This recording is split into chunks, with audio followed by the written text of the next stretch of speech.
Cohen said it on The Breakfast Club. They knew it when they were making the songs. They knew that this would glorify drug dealing, and because of that, they would create more drug dealers. They did it anyway. What else did Jay-Z do? Jay-Z killed Colin Kaepernick's movement. Right. And Colin Kaepernick found a way to make rich black men care about the plight of poor black people. Jay-Z went and took money from the NFL and killed Colin Kaepernick's movement. Jay-Z is wicked no matter what happens with this case. I'm just not surprised about anything Jay-Z might do. Could Jay-Z sleep with a little child? I don't see why not. He doesn't have any morals. He doesn't have any conscience. Show me the crime that Jay-Z committed on tape. Show me the video of him sitting down with the NFL while Colin Kaepernick told people to take a knee simply just to care about the black men that were being murdered by the police. You find that video, Aishar.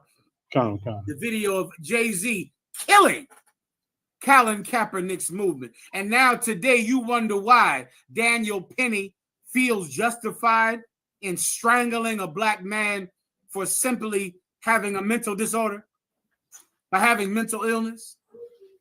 Why? Because men like Jay-Z taught you not to care about who gets strangled by the police, who gets strangled by white people.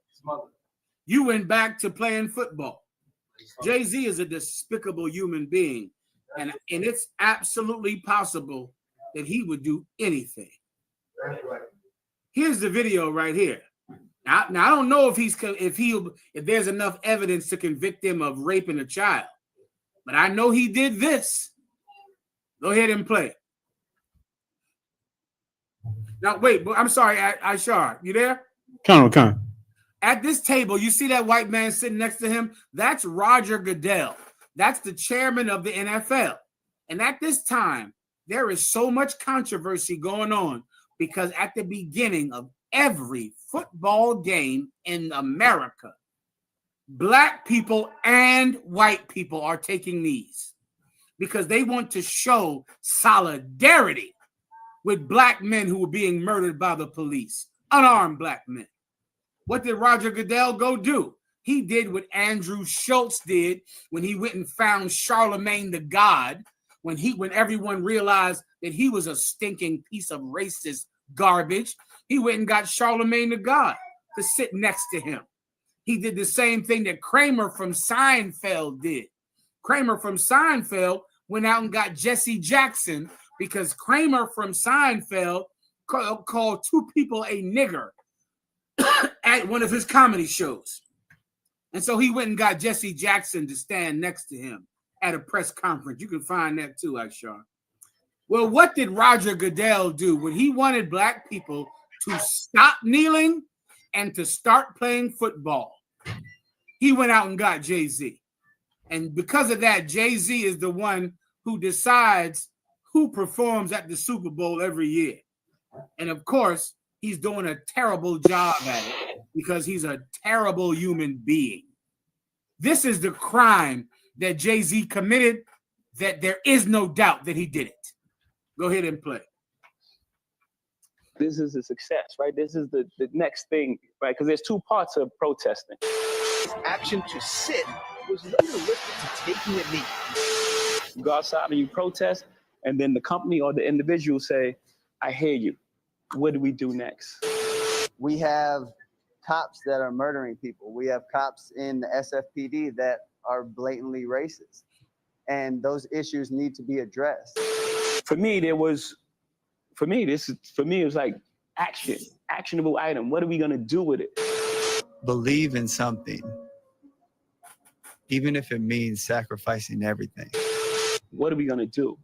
You know what I'm saying? So reach millions and millions of people, or we get stuck on Colin not having a job. Jay-Z partnered with the National Football League. Keep playing. Come. the same mega corporation that employs those involved in murder, domestic violence, and countless other offenses, but sees a disproportionate issue at hand with silently taking a knee on the sidelines. What struck me was this. Did you kneel in what you stand? What? Did you kneel in what you stand? Okay. I think we've passed kneeling. This is eerily similar to what Malcolm Jenkins, co-leader of the Players Coalition. Stop. The white man asked him, well, would you kneel or would you stand? He said, I think we're past kneeling. I think we're past it. Jay-Z is a piece of garbage. That's right. He's a piece of garbage. That's right. He's an immoral man. That's He's right. immoral. Black people were being strangled. And you know what he said? Well, we're past that. So now let's see what actions we will take. Well, Aishar, what actions were taken? I know Jay-Z got a job working for the NFL. Right. That's the action. What did the NFL do? The NFL gave one rich nigga a job and the protest ended. Now, who will Jay-Z have for the Super Bowl? Will he have Lil Wayne perform in New Orleans? Or will he have some Drake perform? This protest ended because one filthy Negro got a job and the protest is over. It's over. Jay-Z is a despicable human being. And this is what Jesus Christ said about Jay-Z. Jesus Christ said, they that are esteemed among men are an abomination to God. Right. Jay-Z is an abomination. How dare you? And now here we are today in 2024. Now just a random citizen can just strangle you to death on the train. No big deal. He's a hero. He's a hero. Everyone can strangle you. Everyone can kill you. And there is no repercussion and nothing changed. Jay-Z said, what action will be taken? Based on one action was taken. Jay-Z is in charge of the halftime show. That's the action that got taken. Based on Jay-Z is in charge of the halftime show. That's all that had to happen. That's all that Jay-Z needed was for him to be in charge of the halftime show at the Super Bowl. So now everyone is free to strangle you as they see fit. Jay-Z is a piece of garbage, y'all. And that woman of his, I don't know how she picked a man so disgusting. And she was pretty young when he met her, Aisha. I don't know. How old was Beyonce when she met Jay-Z? She was not 18, sir. Aisha, I don't know. I think she might have been 16 years old, brother, when she met Jay-Z. I don't think she was legal when she met Jay-Z. I don't think Jay-Z would care about age or people or death or human rights. I don't think he would care about any of that because he is so ambitious that he believes that if he gets a job, the rest of us should be strangled. Anything else? Khan. So, according to Jay-Z, we're past kneeling, but today we have a press conference from the Department of Justice on the Memphis Police Department. Let's see this. What do you have, Warrior? this investigation, we found that the police in Memphis use excessive force, that they stop, search, and arrest people unlawfully, that their policies have a discriminatory effect on Black people, and that they discriminate against people with behavioral health disabilities. They do what? They Furthermore, discriminate they're against also who? concerned that Read that last part. disabilities, people with behavioral health disabilities. They said in Memphis. Now this happened this week. This week. Now Jay-Z said there was no reason to kneel back about 6 years ago. This week, the Justice Department said that in Memphis, Tennessee, the police department is guilty of discrimination against Black people and against people with behavioral health disorders. Let me tell you, brothers and sisters, something. Put me on full screen. Let me tell you something, and you better understand this clearly. Having schizophrenia in America means that you are going to be sentenced to death. That's what's going to happen to you. Having bipolar disorder means that you deserve a death sentence in America. Having a social disorder, a mental disorder, means that America is going to kill you. They're going to put you to death simply because you're sick. And here's what's so evil about what Memphis is doing to people with schizophrenia, with bipolar disorder, with manic depressive disorder. If these people committed a crime, the judge would say that they're not guilty by reason of mental illness. If they were arrested for a crime, a judge would say, you're not guilty of that crime because you're incapable of knowing right from wrong. You're sick. The judge wouldn't put them in jail. The judge would put them in a mental institution. But a police officer who catches you in the act of that crime will kill you and go unpunished for it. That you'll have to explain that to me. If a person with schizophrenia commits an evil act, if he commits murder and he goes to trial, he will be not guilty by reason of mental illness. He'll be put in an institution. He won't go to jail because his mental illness means that he doesn't know right from wrong. He doesn't understand his actions.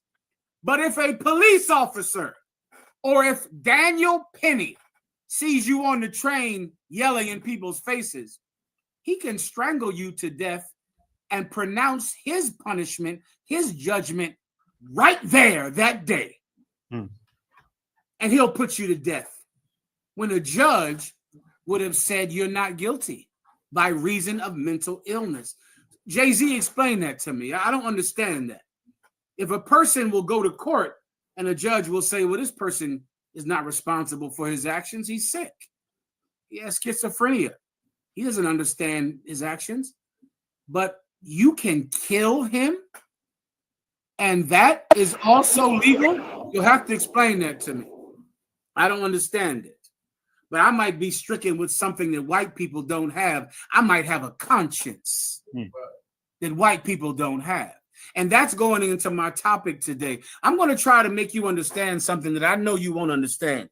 I'm going to try to make white people understand why they are so hurt about the crime, the murder, the killing that Daniel Penny committed. Because I've seen black people be hurt so many times over this. And I know that white people don't understand it. Where are we at with the time? It's 8:58, sir. I know that white people don't understand. I want you to stand by. How are our numbers? Should I get into it now or should I wait? It's too wild. Let's go. Let me give him a couple of more. Come on, sir. And then I'm going to get into Daniel Penny. Because once I do that, that'll be all. What else do we have? Let's see. We have the situation in the UK with the fake Israelites that you touched on earlier. I think I broke that down to you. You can play the video up on. This is why some of us just can't stand fake Israelites. This happened in the UK. In the UK, there was some couple who are a break-off group or a group within the GOCC. The GOCC is a fake Israelite group. They wear all white and they love baptizing. Oh, baptizing. They soaking wet over there in the GOCC. They're never dry in the GOCC. They baptize constantly 2-3 times a day. They baptize. They baptize, then put a blow dryer on their clothes and baptize again in the GOCC. Well, over there in the UK, one of them killed their son. I'm assuming just because of lack of care. A lot of you fake Israelites, you don't believe in going to the doctor. You don't believe in vaccinations. You don't believe in medicine. You think somehow God is against the doctor. That's not from the Bible. That's from your schizophrenia. Your schizophrenia does not trust doctors. Your schizophrenia. I would like someone to type into the chat room that refuses to take their child to the doctor and tell me who you are. Tell me who you are right now. Listen, you believe in God, and I know you're not a coward. So if you don't want to take your child to the doctor, you believe you shouldn't go to the doctor, tell me right now in the chat room, and come on in this chat room and tell me about it. Tell me. Because that is what you fake Israelites do. You fake Israelites have mental disorders. And because of that, you don't take your child to the doctor. You make your child fast on the Day of Atonement. Your child, a little 2-year-old baby, hasn't eaten all day or drank water all day because you believe you're keeping the Day of Atonement. You have schizophrenia. That's what you have. You have schizophrenia. Well, there were parents like this in the UK, and their child died, and they buried their child in the ground like a dog buries a bone in the front yard. Is this video? Count, sir. Go ahead and play it. Abia was just 3 years old when his life ended. His body was buried at the end of his parents' garden. Having died of a respiratory disease with broken bones, severe malnourishment, and tooth decay. My child's name's Abia. Where is he? That's not your business. Why? This is his father, Ty, being arrested. I am indigenous person of this vicinity, this territory, this personal space right now. And his mother too, Naomi. Both of them, his parents, the people who were supposed to protect him, found guilty of child cruelty, of causing or allowing Abia's death, as well as perverting the course of justice.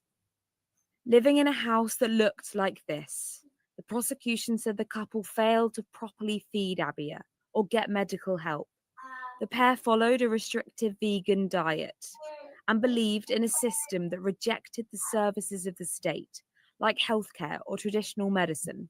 This is an incredibly unusual case in terms of the beliefs of the parents and the fact that they've effectively caused the death of their child and then managed to successfully conceal his death from agencies for so long, and in the way that they've done it by burying him in their own back garden. At the time, they say that they buried him in line with their cultural beliefs. However, I reject that. I would say that they have buried him to conceal the fact that they caused his death. Abia's body was in the ground for almost 3 years before being found. It smells. After having been evicted from their home in Birmingham, where Abia was buried, the court heard how the couple then went to live in a shipping container and then a caravan in Glastonbury, more than 100 miles away. All right, Usher. Abia. All right, this is the reason that some brothers in the UPK have a special disdain for fake Israelites. For this same week, the BBC contacted Captain Karafia in the UK to get his viewpoint on this, because of course, since this group claimed to be Hebrew Israelites, they of course want to understand our belief system because they think that we have anything in common with these child murderers, and we do not. The UPK, we don't believe in allowing your schizophrenia to rule your life. We don't believe in that. We don't believe in being afraid of doctors. We don't believe in being afraid of healthcare or going to the dentist. That's your schizophrenia. That's what that is. And so many of you come into the Hebrew Israelite faith believing that your schizophrenia can find a haven, can find a home. That is not One West. This is what Captain Karafia had to do. Play this video, please. On the news the other day, there was a man, part of some religious group, Israelite group, which we don't affiliate with, but no connect with at all, who clearly had mental problems. This man, his child was malnourished. Right. He unalived his child, and his child was found, buried in Handsworth in his back garden. Yeah, I think I heard about this. Which is disgusting and terrible. The pair followed a restrictive vegan diet and believed in a system that rejected the services of the state, like healthcare or traditional medicine. had it been in the UPK, we do not condone that. We don't unalive any babies. We teach women how to be responsible. We teach men how to, men are vetted in the UPK. The child was malnourished. In the UPK, we check on brothers, check on sisters. They say that a village, it takes a village to raise a child. Absolutely. With the Irish UPK, we are a village raising a child. Brothers would have checked on him, vetted on him, gave him food if he needed food. There would be no reason for a child to be malnourished. But again, this man that was playing God, who we got no affiliates to because the Israelite, that's what he did, man. And UPK on the commentary handle, we teach men to be responsible. Give him a hand. Well done, Art. Well done, Captain Carafia. Good job. Bien dicho. Bien hecho. Well done. Well done. Es esto escuchar. Salakia. Es escuchar eso. That was good to hear. Es escuchar eso. Good to hear. Well done, Captain Carafia. That's one West. You see, in fake Israelite groups, you find a place where your schizophrenia can have a home. Your demons will have no home in here. You're taking those children to the doctor. That's what you're doing. Right. Now, I just would like to talk to someone that believes that's wrong. I don't know why you won't check. Why don't you say anything? I know you're listening. I know you got starving children sitting there starving to death and not going to the dentist. I know you're homeschooling them. Huh? You're homeschooling them because that's better. It's better that they starve in your house than go to one of the white man's schools, right? You're not going to say anything in the chat? You don't want to talk about it? Okay. Anything else? That's all for that, sir. All right. Any other story? There's the in New York, these tenants got together to protest terrible conditions in their own apartment building with a slumlord overseeing. Listen, Daniel Penny, if you're out there watching, the people who thinks that Daniel Penny is a hero, nobody want to talk about that either. You're awful quiet. There's no Daniel Penny fans out there. You think he's Batman, don't you? You think he's a hero.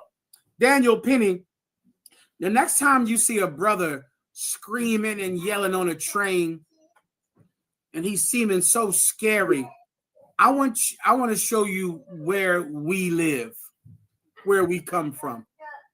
Maybe that will stay your hand. Maybe that will make you feel something that most white people will never feel. Pity. Pity can stay the hand of a man that's ready to kill. Pity. This is where we come from, Daniel Penny. Go ahead and play. That is not a toy or CGI special effects, but a real live big rat crawling across the living room of a 6th-floor apartment at 655 Berg Avenue in the Bronx. Rats in the hallway, garbage be in the hallway. And that's just the beginning of a long list of problems, according to the fed-up tenants here, who held a news conference Wednesday. They're pleading for someone to put pressure on the building owner and or property manager, identified by them as Michael Cohn, to make things right. There's no guy. For starters, they want their landlord to fix the lack of consistent heat, hot water, and cooking gas in this privately owned building. We have a girl upstairs, only 6 years old, coughing because the apartments are so cold. This is the hot plate that he gave us to cook with. It doesn't work, but we've been without gas since June 10th. But tenants, many of whom are seniors and or disabled, say there's no excuse for being consistently forced to rely on kitchen hot plates or the stairs in this 6th-floor walk-up. There appears to be a good reason why the elevator doesn't come all the way up to the 6th floor. Daniel Penny, when you see a brother on the train who's crazy, he has schizophrenia, and you look at him and you go, he's dangerous. Someone needs to strangle him until he's dead. I just want to show you where he comes from. Where he comes from. The people in this building, that is not a project apartment. That's not a government housing. Those people pay rent to live there. But there's a slumlord that owns that building who won't fix anything, who won't make any repairs. There are rats the size of cats in that building, and this landlord will do nothing about it. You know what probably will happen to that slumlord? More than likely, that slumlord will be the next president of the United States. Because Donald Trump was a slumlord just like Mr. Cohen, who's the slumlord of this building in the Bronx, who has rats as big as cats. And people pay rent. These people had to contact the news just to get someone to care. You see, Daniel Penny, I know that when you see black people on the train and we're dressed like Michael Jackson and we're threatening people and we're crazy, I know in your mind, you should kill us so that people on the train could be safe. And I understand why you think that. But I might add one thing to your mind that might not be there. I would have you pity the black people that have to suffer and live in places like this. Pity can stay the hand of a man about to kill. Pity. That's something that white people don't possess. White people have no pity on us. Pity would have stayed the hand of Daniel Penny. Pity would have said, he's dangerous. I got to stop him, but I'm going to stop choking him so that I don't kill him, because I understand that he could live in one of these buildings.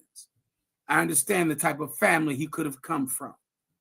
I understand that, and I would have pity on him. And just maybe then a man who could get some help could live another day to get that help. Pity. Pity is what white people don't have. And pity is what black people every day, we're hoping that one day you will at least pity us. You'll feel sorry for us in the conditions that we live in and what we have to suffer. And I know that when the police officer pulls a gun on us, the police officer is definitely scared. He's afraid for his life. But after you shoot one of us, do you have to empty the gun on us while we're laying on the ground?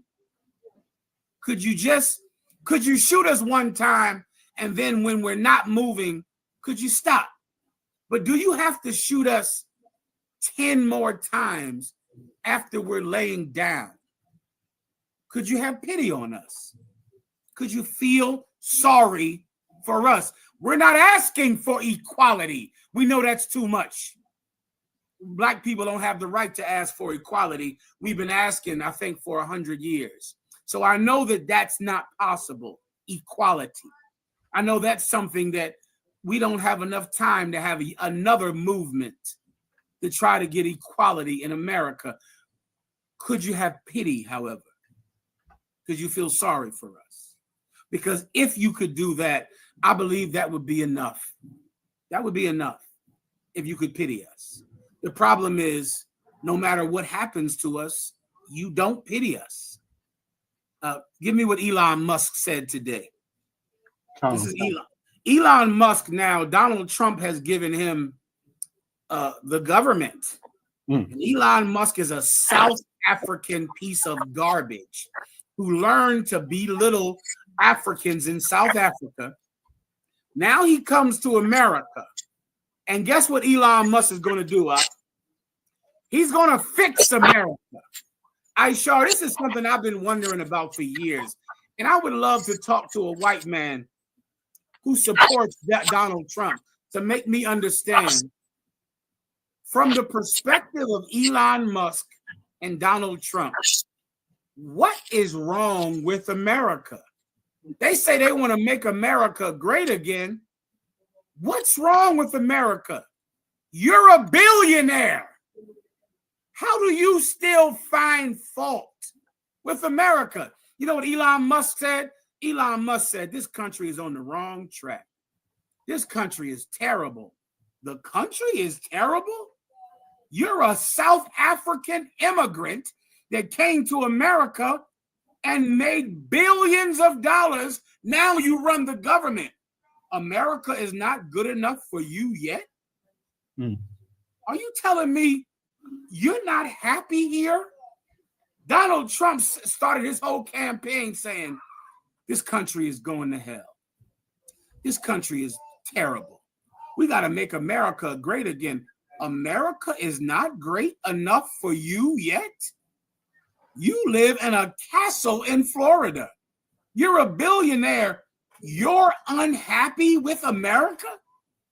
You don't like it here? You think something is wrong with America? You have $20 billion, but you think America is a bad place. God damn it, what has to happen for you to be satisfied with America? How good do you have to have it before you say, you know, America is great right now? America is perfect. I have $20 billion. I own everything. I do what I want. I pay no taxes. America is perfect the way it is. You are still dissatisfied with America, even though you receive every blessing from America. And here we are as Blacks and Hispanics.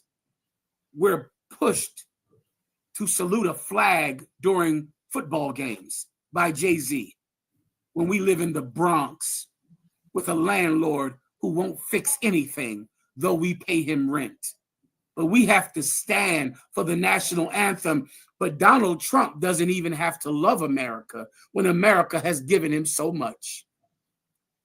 Elon Musk doesn't even have to be happy in this country that he came to as an immigrant from South Africa. He doesn't even have to be happy here. No one ever tells Elon Musk, well, if you don't love America, leave it then. You don't like America, Elon? Then leave. Go back to South Africa. No one tells him, America, love it or leave it. Elon thinks America is on the wrong track,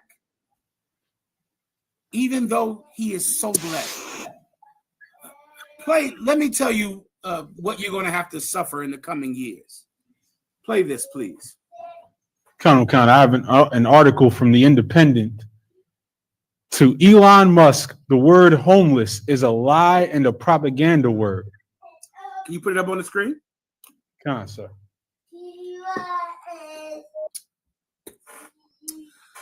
Go ahead. Homeless is a misnomer. It implies that someone got a little bit behind on their mortgage, and if you just gave them a job, they'd be back on their feet, he told former Fox News personality Tucker Carlson in October. What you actually have are violent drug zombies with dead eyes and needles and human feces on the street. The more money... I'm sorry, Elon Musk said that homelessness doesn't exist. It's a propaganda. Go to the top of the page and read the headline. Elon Musk calls homelessness a lie and propaganda, and Trump is listening. Elon Musk now is in the government. He's in charge. He doesn't even believe that homelessness exists. He thinks it's propaganda. It's not real. He thinks that people are lying when they say they go to work and they don't make enough to pay their bills. Put me on split screen. They don't make enough to pay their bills. That's a lie. Really, you know what homeless people are? A bunch of zombies. A bunch of zombies on a train waiting to get strangled, and they deserve it. They deserve to get strangled. You don't have mercy, white people. You don't have any mercy. You don't have any pity. And that's what you have to have. And black people for hundreds of years have been just asking you to have mercy on us. Have pity. Give me the campaign back in the 1700s when black people would be on their knees saying, am I not a man?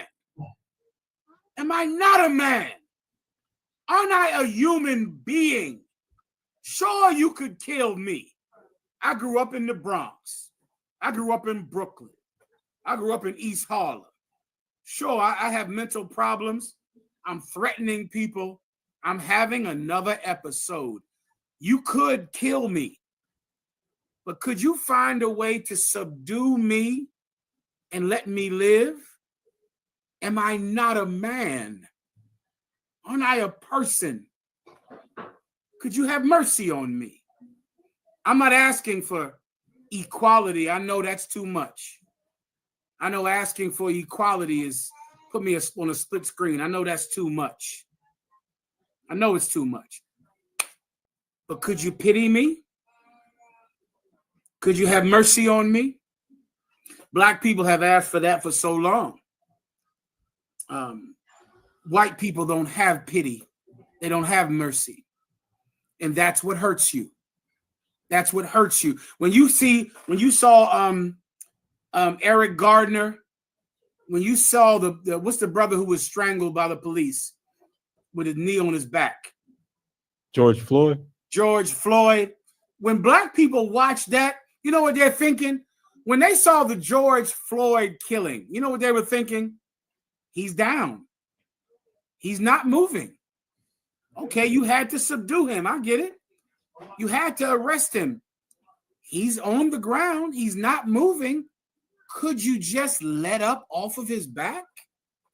Could you stop now? I understand you had to get him down on the ground, but now that he's down on the ground and he's saying, I can't breathe, could you move your knee over to the right? Could you move your knee just so he could survive? Could you have pity on him? And we watch it and we're wondering, why doesn't he just move his knee? Why doesn't he just slide over? We watched Rodney King back when I was in high school. We watched Rodney King, and the police were beating Rodney King. They were beating him, and it came a time when Rodney King was laying flat on the ground. And we all looked at it and said, okay, he might have been resisting arrest. You might have had just cause to hit him, but he's not moving anymore. Could you stop hitting him? Could you stop? Out in Chicago, what was a brother that got shot out in Chicago by the police? The brothers in New York that were shot. I know you might have shot him because you thought he had a gun. But when he was laying on the ground, did you have to keep shooting him? This just happened, Aishar, when the brother called the police officer to his home. His home was being broken into. The police got in the home and they shot the man who called the cops. They shot him. Now, the police officer said it was a mistake. He didn't know that he made a mistake. He didn't know which one was the criminal. The problem is, Aishar, after he shot him 5 more times when he was laying on the ground. Could you not do that? If you have to shoot a black or Hispanic, could you shoot him enough that he lays down? But do you have to stand over him and empty your gun into his face? Could you have mercy on him? Could you pity him? Because I think that would be enough. I would never ask for equality. I know that's a step too far. But could you have mercy? We've been asking for it since the 1600s, since Rome. We've been asking for it. Could you do that? Give me the next story.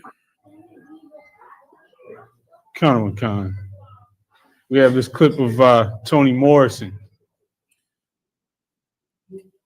Go ahead and play it.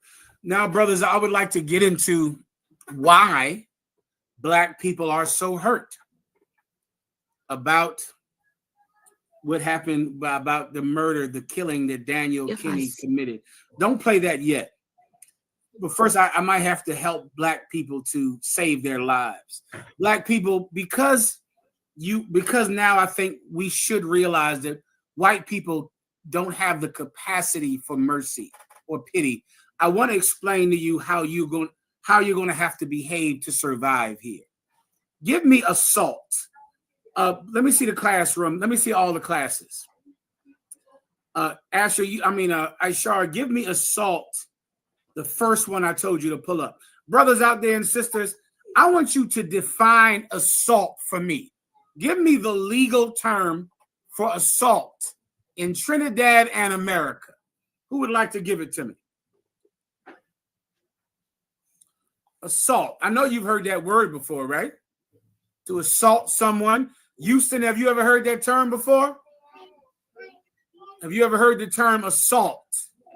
Trinidad, have you ever heard that term? Assault. I need someone to just tell me what assault is from your own personal understanding. Dallas, go ahead. According to the Oxford Language Dictionary, assault, make a physical attack on. Noun, physical attack. Used in sentence, his imprisonment for an assault on the film director. So now, Dallas, tell me this question.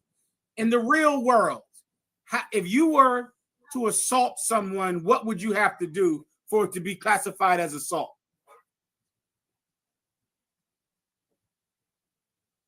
What would I have to do, sir? Yes. I would have to simply hit somebody when they hit or attack someone for no reason. That's what every Black and Hispanic thinks. We think assault is when you hit someone. Dallas, that's not true. That's not the case. Aishar, if you threaten someone, that is considered assault. Words out of your mouth. That's assault. Aishar, put it up on the screen, please. Nice and big.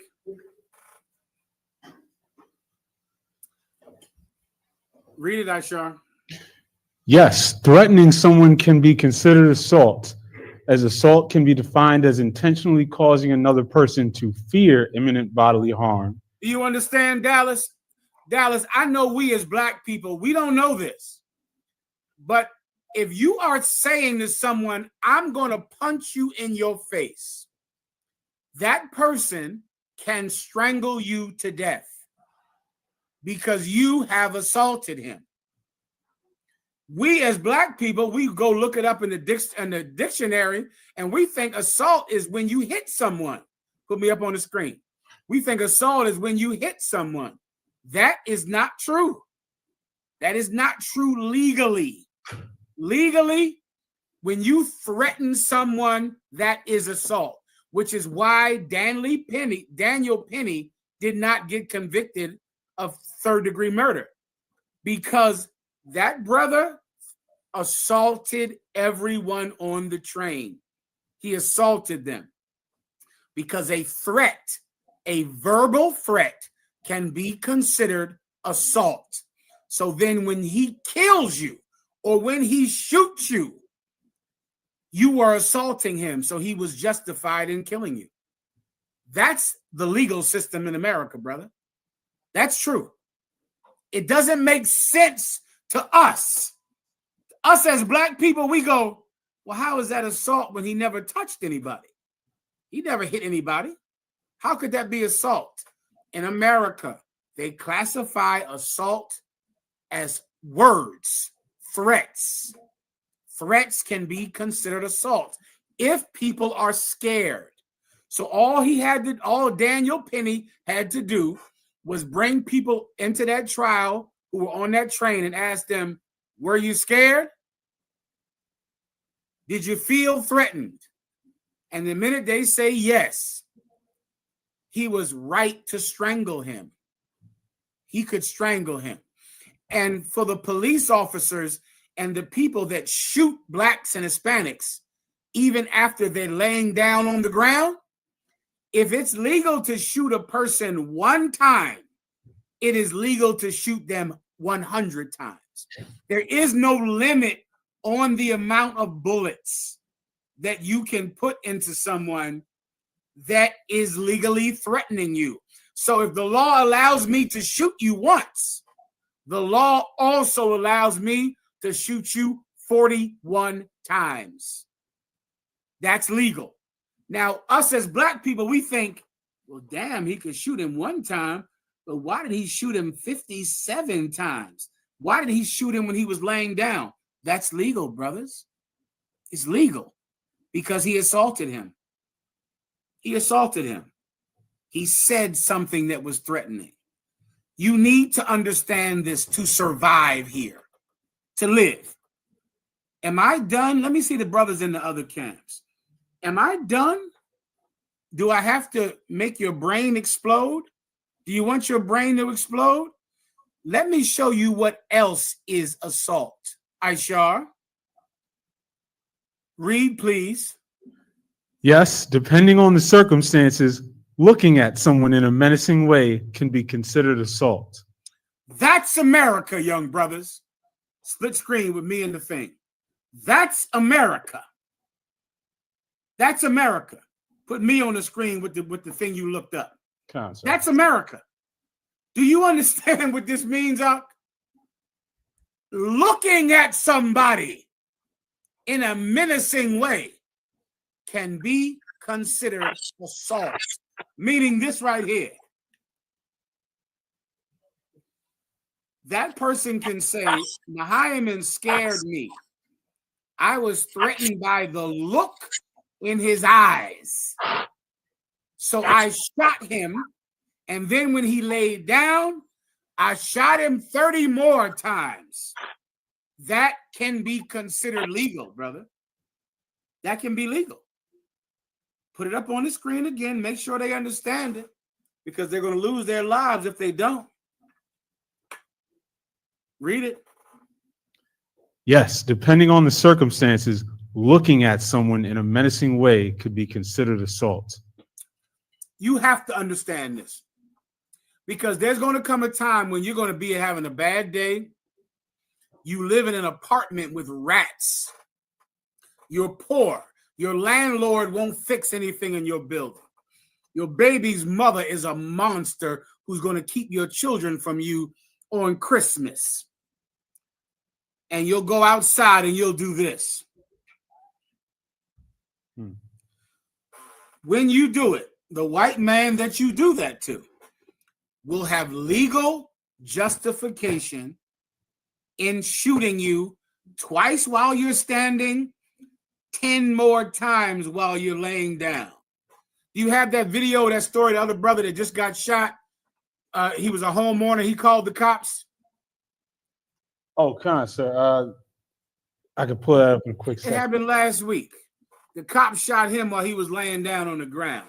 That always happens. And you know what, Aishar? Whenever we hear a story about how the cop continuously shot him, don't you always feel like, well, damn, that was wrong? Right or wrong, Aishar? Absolutely. You always feel like, well, yeah, he shot him, but why did he shoot him 37 times? 20 of the times was when he was already laying down. I'm trying to make you understand something tonight that might save your life. White people don't have pity. They don't have mercy. They don't possess it. We have mercy. So when we hear these stories, we wonder, why did you keep shooting him? Why didn't you move your knee off of his neck? Why did you do that? Okay, you had to arrest him.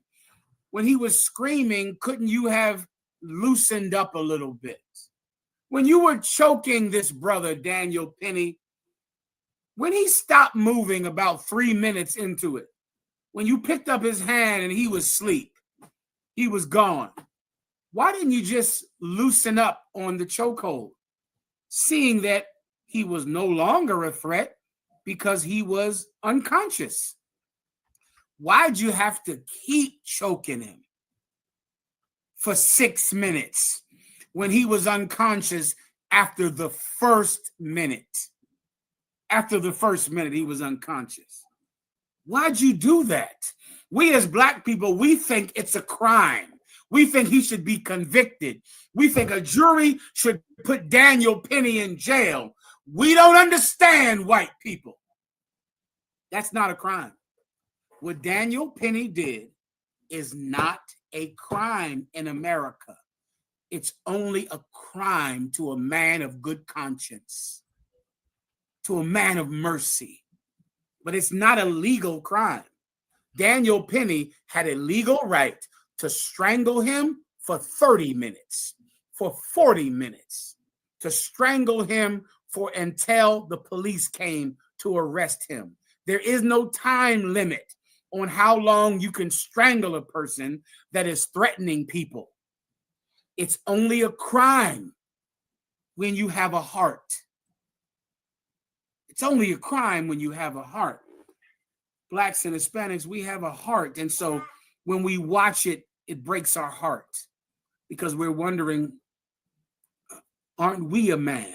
Aren't we people? Couldn't you have mercy on us? You caught us at a bad day where we were doing a bad thing. You stopped us. You arrested us. You shot us. Could it end there? Could you stop it short of taking our life? I know legally you have the right to kill us. The Daniel Penny case proved that. But could you have mercy on us nonetheless? Could you have pity on us? Play the video from that sister. And I believe this might crystallize why we're so hurt. What's the sister's name again, brother? Toni Morrison, sir. Pause it after you get up on the screen. Give her a split screen with her and I. Toni Morrison is one of my favorite authors. Toni Morrison wrote a book called The Bluest Eye, which is on the list of banned books in Texas. Texas, you probably aren't allowed to get this book in a library. This is a banned book. It's called The Bluest Eye, and it's about a little girl's journey in realizing that the eyes of white girls were more beautiful than her eyes. And she grew up her entire life wanting to look like a white girl, wanting to have the bluest eyes. It's an amazing book. It's excellent. I would highly recommend it. However, it is banned in Texas and other cities because white people are afraid that it might create compassion in the eyes of other white people. It might make white people realize that we're a people who have suffered and maybe we should get some mercy because we've suffered. So this book is banned. But I want you to listen very carefully to a historical fact. Wait, I think I'm missing something else, Aishar, to this same point. What other videos made this exact same point? Oh, Salaki, sir. I don't think so. Let's just play it. Come. Go ahead. If I see, say during the civil rights movement, there were women who would rush out to the schoolyards when they were trying to integrate schools, and they would push over the school buses that were bringing Black children to these schools, push them over and set them afire. Toni Morrison is talking about something that is historical fact. During the time of busing of the civil rights movement, when the schools were being integrated, busloads of Black children were going to white schools. And there were many accounts of white mothers that would go out to these buses filled with Black children, Black middle school, kindergarten children. And the Black mothers would push the buses and rock the buses and turn the buses over. This is historical fact. This happened. Toni Morrison is speaking about that. And I want you to listen to the next phrase she says, because this is the reason that Black people are so hurt about what Daniel Penny did, about what the police in Memphis do, about what the police in Chicago have done, about what the police in Milwaukee have done, about what the citizens all over this country, white citizens, have done to Black people when they had the opportunity to hurt us. White mothers would turn over a bus of Black children. Play the video. And when I saw that, I was wondering whether I could ever get a group of Black women under any circumstances, from any walk of life, to hurt some white children, to set a bus on fire full of white children for any reason. Prostitutes, drug addicts, ministers, teachers, Black women of any level. Could I call them all together and say, we have got to burn these white children? And I didn't believe I could ever find that. So I thought, those white mothers, they were not just white women, they had actually had children. They knew what that was like. But they could do that to those children. They could spit at a child. So I thought, that is the most degrading life I could imagine, of being an adult. White people, black people, the reason that every time we watch a video about black people being killed by the police, being killed by Daniel Penny, do you know why it hurts so much? Because we know that we would never do that to them. We would never do that. If we were the police, if we were in charge, we would never treat white people the way they treat us. Black women would never turn over a bus of white children. Black women would never set a bus on fire full of white children. Any kind of black woman, whether they were prostitutes or drug addicts, on this same train, when Daniel Penny was strangling that brother, another man, he looked homeless, he looked poor, he looked like a drug addict. He went over to Daniel Penny and he said, let him go. You're going to kill him. If you don't let him go, you're going to kill him. Don't you understand? That man that tried to stop Daniel Penny from strangling that brother, that man lives in an apartment with rats. He lives in a place with no heat. He is a drug addict. He is homeless, and he still has mercy. He still has compassion. White people, you have so much. You're so rich. You're so wealthy. And you have no mercy on the people that don't have what you have. When meanwhile, if a black man, if an Hispanic man was living on the street, if he was a drug addict, if he was a prostitute, if she was a whore, she would have mercy on someone when they're in need. She would have kindness. White people, we're so hurt about stories like this because we would never do this to you. We would never do this. If you gave us power tomorrow, if you made us the government, if you made us the police, we would have mercy on white people. We would be kind to you. We wouldn't shoot you 47 times while you're laying on the ground. And if we had to strangle you, we would stop strangling you when you stop moving. We wouldn't treat you the way you treat us. We wouldn't treat you the way that you treat us. And that is what hurts. That's what's so painful. Because we know that. We know we wouldn't choke you to death. We wouldn't put our knees on your backs and ignore your pleas for air. We know that even after slavery, even after lynching, even after the poverty and the oppression of white people, we would still never treat you the way you treat us. And that's what hurts. That's what hurts. With that, I want to pass the class over to the priests and the officers in New York. Give yourselves a hand. Most High in Christ, pop it up for the class. Men of Israel, we're going to give one courtesy salute to the teacher. Men of Israel, I majum, which means to stand. I majum Shabbat. I majum Barak. Yahweh Hashem Yahushua Barakatah. Yajamata. So to the sisters. Sister Amajam. Men of Israel, we're going to give one courtesy salute to the sister. Men of Israel, Amajam Shabbat. I majum Barak.